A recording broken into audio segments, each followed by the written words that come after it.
The average velocity of his fastball was 99.7 meters per second and 160.5 kilometers per hour, significantly higher than his season average. Furthermore, his fastest pitch was recorded at 101.5 miles per hour, approximately 163.3 kilometers per hour, and he maintained his unstoppable speed even after the game. That 1919 demonstrated the sense of determination and conviction that the team needed. The fourth inning was particularly noteworthy. He was in an absolute pinch, having given up a double to the leadoff hitter and reaching third base. At the moment everyone was prepared to give up a run, Ohtani stepped up a gear and unleashed a series of 100 miles per hour fastballs. He struck out number 5 Cowser on a swing. He then struck out number 6 Rivera, leaving the crowd on their feet. The spirit condensed in just a few minutes completely changed the atmosphere in the bench and left Shohei Ohtani's presence etched into the stadium. Ohtani overcame the confusion and anxiety before the game and delivered such a pitching performance after only a few hours of preparation. His performance went beyond the work of a mere ace, and will be remembered as a symbolic decision that saved the team from crisis. The first light to shine on the Los Angeles Dodgers' dugout in a long time was the presence of Shohei Ohtani. His sudden acceptance of the starting role despite being in poor health became a symbol of salvation for the team in the midst of the crisis they were facing. The steady pitching he displayed throughout the game meant more than just numbers, and he provided emotional support to the team struggling against the odds. Even the Baltimore crowd was moved by his efforts. When Ohtani left the mound, even the Orioles fans stood up and applauded. The stadium, which normally shows a cold response to opposing players, was transformed into a strange scene that seemed to reflect the situation. This truly shows how convincing Ohtani's performance was and how it reflected the appeal of baseball itself. After the game, manager Roberts said the following at a press conference. Glasnow had been complaining of discomfort in his back since last night's flight, and this morning the muscle pain had intensified. It was decided that he would not pitch because pushing him too hard could lead to a long-term absence. In the midst of all this, Ohtani volunteered to pitch despite having just been hit. It's truly incredible that he can pitch at such a level despite coming off a slump. His words showed his surprise and deep gratitude as a manager. Roberts also mentioned conservative rushing. It's a great shame that the accident happened just as he was starting to regain his form with his bats. I hope it's not a fracture, but he'll be out of the lineup for a while. With the new problem of a thin slate of stars, the manager couldn't hide his disappointment and anxiety. Even so, there was a ray of hope in his expression that Ohtani had given him. The Dodgers' only clever move was a swing from Freddie Freeman. The powerful solo home run that echoed through the silent bench in the sixth inning seemed like a lifeline that temporarily lifted the team from its sinking position. The ball from his bat was sucked into the left field stands, and cheers rose from the bench, briefly reviving hope. But that change didn't last long. The game entered the ninth inning with Konosako still on the mound. Here, the left-handed pitcher who had signed a contract for a total of 11.2 billion yen for the new season was entrusted with the mound. He was the one who had to protect the victory after spending a huge amount of money.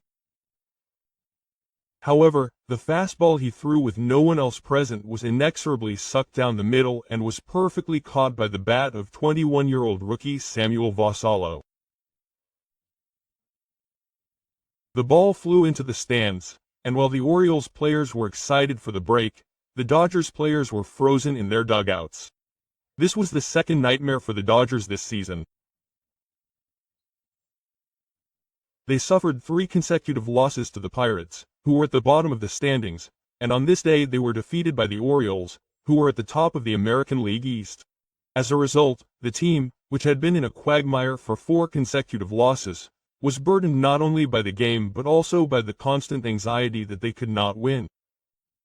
There is no doubt that Freeman's efforts were a momentary salvation, but the subsequent collapse became a chronic illness that completely shattered the Dodgers' mental strength. After the game, Tanner Scott's comments caused a stir.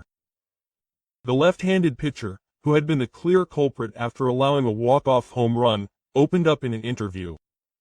"I was the one who lost control of the game in that situation, and I intend to take responsibility for it. But we have to look at the team as a whole. Even if someone pitches a great game, if the batting gets the deciding hit, we can't win. To win, both the pitcher and the batting lineup have to work together." Scott continued, "If the batter had been able to pitch well, the last hit he gave up wouldn't have been fatal. I think it's cruel that everything ends with just that one hit." Quote. Those words, which cleverly shift the blame while admitting his own failure, pierced the hearts of those who heard them like a bullet. This statement, which caused controversy both inside and outside the team, could be interpreted as a betrayal of his colleagues, as it pointed to the batting lineup or a specific player, while ignoring the fact that he had failed to fulfill his duties as a pitcher. In particular, for Shohei Ohtani, who had set a precedent of not allowing a run, the words were like a kiss to his efforts, and were like a stab in the back. Freddie Freeman did not hide his anger after the game. When asked about the cause of the problem, he immediately pointed out the failure of the reinforcement strategy. This season's reinforcements have been a complete failure. Both Scott and Comfort have continued to disappoint. Manager Roberts' decision to continue using such players is deeply questionable, and he reinforced his fifth term. Furthermore, Freeman expressed a sense of crisis about the team's future. To be honest, in their current state, there is a high possibility that they will be overtaken by the Padres. If Yamamoto does not win tomorrow, the team's situation will become extremely serious, he said. His words were a warning that sounded like a scream amid the losing streak. On the other hand, his evaluation of Shohei Ohtani was in contrast. He believed that Ohtani's courageous pitching would change the tide. However, the reality of losing 4 games in a row to a bottom-tier opponent was too terrible. He praised his teammates' efforts, but could not hide his anger, saying that he was frustrated that his efforts had been wasted. And what was most shocking of all was Freeman's final words. He said that Scott would be brought out in the 9th inning, but this statement was widely reported in the local media and was widely reported in newspapers and on television programs the following day. The star player's open disrespect has caused a stir as an event symbolizing the internal collapse of the Dodgers. Mookie Betts also made no secret of his strong will in post-game interviews. When asked about the loss in the 9th inning, he made a strong statement that the team would win the game. The moment manager Roberts sent Scott to the mound, the chances of victory were all but gone. To be honest, I had given up on the game in my heart at that moment. This necessary confession, unbecoming of a veteran leader, highlighted the serious problems the Dodgers are facing. Betts also addressed Scott's own attitude. He said he didn't understand why he was hit, but that's the problem. Not knowing the cause is the same as not having the means to improve. You can't invest like that in the most important situation. His words were sharp, and there was no room for error. Finally, Betts spoke with a bleak outlook for the next day's game. Even if Yamamoto pitches at his best, victory is not guaranteed in this bullpen condition. No matter how hard the starters hold out, if the same thing keeps happening in the late innings, the team won't be able to move forward. His voice was heavy, as if he were sounding a proclamation of succession to the team's future. After the game, the American media and the great players of the past year all spoke out in unison. Alex Rodriguez, sitting in the commentary booth for ESPN, declared without hiding his anger, "This is not just a one-time wiring problem. What is eating away at the Dodgers is a structural disease called the collapsed bullpen. If things continue as they are, the entire team will sink." His words shocked viewers and caused a huge stir on social media. Pedro Martinez also made a stern remark while blaming Shohei Ohtani's efforts and Scott's failure. Ohtani fought on the mound like a warrior. However, since the initial contract he signed for 11.2 billion yen has become a notorious weakness, he will not be able to win. This will not reward his efforts. The credible remarks coming from the mouth of the NBA player became a criticism that shook the team's reinforcement strategy itself.